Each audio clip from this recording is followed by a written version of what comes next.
Okay, I have taken out the rattle and the lead sticks from the back of the loom. Now I can take the cords out just so they're not in the way. I don't need them anymore. Here, first thing I'm going to do before I tie on is get even numbers of threads in the bundles. This is a 9-dent reed, so I'm going to I always tie on in inch or smaller bundles. So I want to take 8 dents worth, which is a little less than an inch.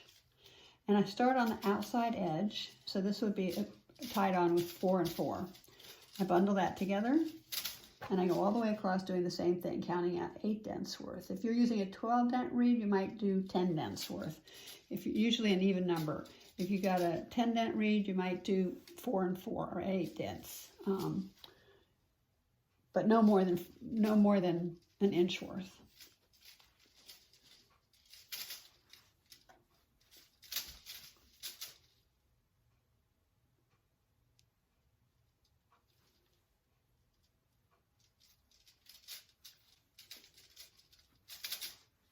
And when I get close to the center, I will start on the other side and work toward the middle, because usually you have to fudge a little because you won't have an exact multiple of threads that you're putting in each of these bundles.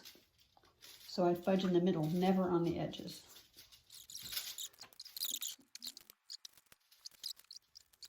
And one more. Oops, wrong group.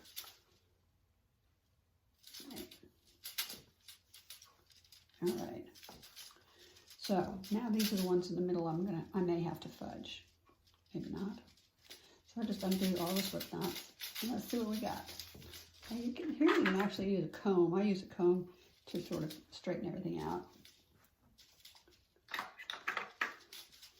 Okay, if I do 8 here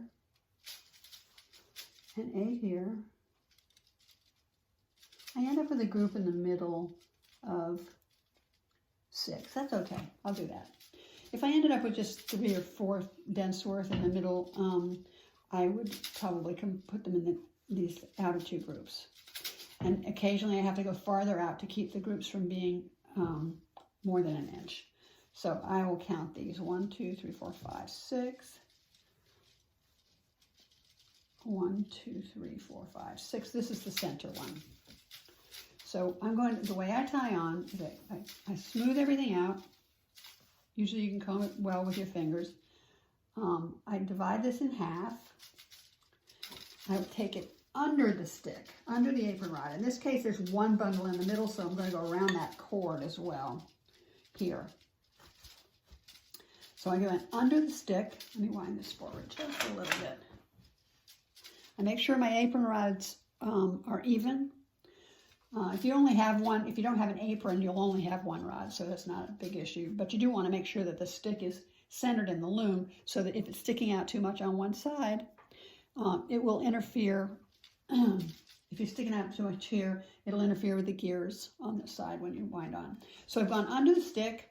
I take the 2 sides, the 2 pieces down around the bout and cross them underneath. So now I have this little thing that looks like a person with 2 legs and 2 arms and a very long head. And then I pull this snug using my thumbs. That kind of locks it in when I pull it forward. And now I can tie my surgeon's knot. So I go around once, twice, and I snug it down. So now I take the next group. I'm going to work from side to side, going out to the edges now. There are many ways to do this. Some people go right to left. Some people go left to right. You'll end up doing, this is just the way I do it. So if you like it, go under, over and around, cross underneath, snug it up, pull it forward to lock it in, and tie your surgeon's knot. I tend to tie on with fairly tight tension. Again, the only thing that's really important is to be even tension. And you can even things up a little bit later too.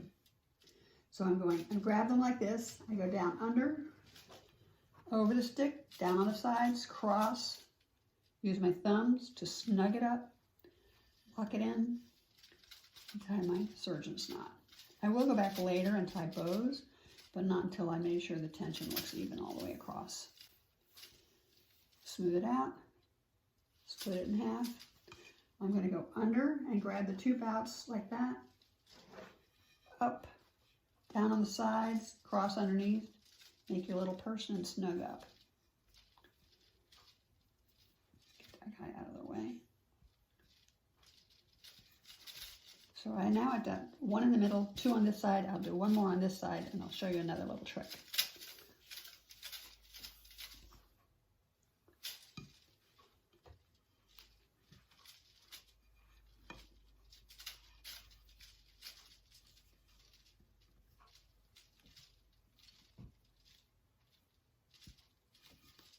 Whoops, I made enough of that actually. Try that again. Make sure this is even on the two sides. Tie my surgeon's knot. Now, you'll notice that the center, as you go out from the side, the center gets a little sloppy. And you can snug that up now a little bit. But another trick is to just click this forward one notch. That snugs everybody up, and the differences in tension are not so obvious. We will have a chance later when we tie our bows to snug everything back up again.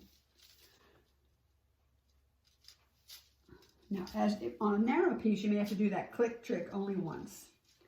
On a wider piece, like dish towels or blankets, you may have to do it several times as you go across. You may tie 3 or 4 bouts on either side and then do a click.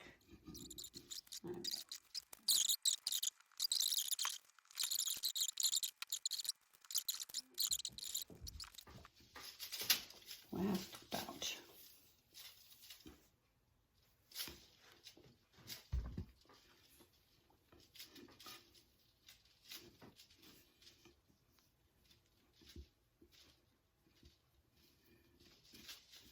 Okay. I feel behind the reed, the one in the middle is still loose. Everything else feels pretty good, but this one is loose. So I will snug it up, and if I had to, I can get out a double pointed needle. That looks better. I'll snug this one up a little too.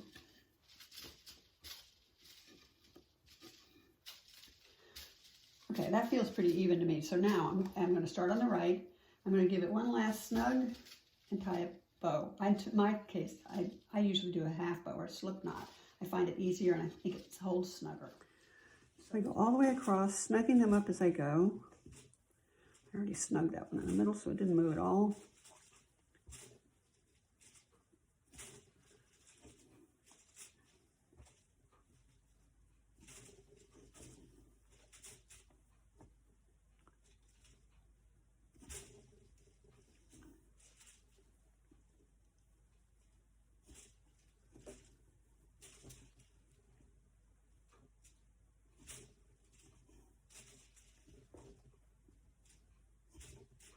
Okie dokie.